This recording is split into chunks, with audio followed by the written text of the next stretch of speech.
Now, for many African countries, attracting foreign investment has always been a challenge. And now it's become even more difficult with an economic downturn in Europe and the United States. So here's how some African countries have responded. They've set up what are known as free trade zones. These are places where multinationals can come in, set up shop, and in some cases pay little or sometimes no tax at all. It really does beg the question, what's in it for the ordinary African?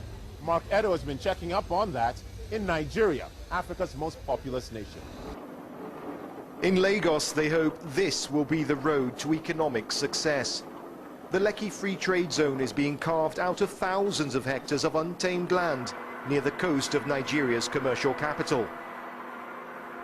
The first part is 3,000 hectares. They call Shola Oworu the empress of the zone. This former city banker is in charge of creating what she believes will become the Dubai of West Africa. The idea is actually to create a new model city, not just industrial, also a residential commercial area, so that you have a self-sustaining city. While Lagos State is providing the land, a Chinese consortium is responsible for the actual construction. And there's a lot to build.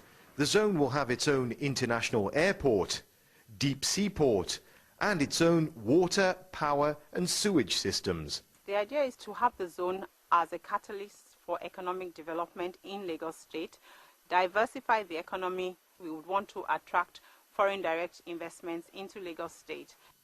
There are 23 other free trade zones in Nigeria, all vying for the attentions of international investors. But the Lekki Free Trade Zone here in Lagos has one big advantage: size.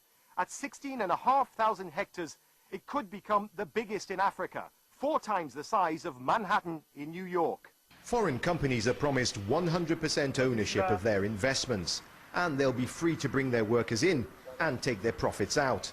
The zone will be tax-free. Sounds good for the companies, but is it good for the country?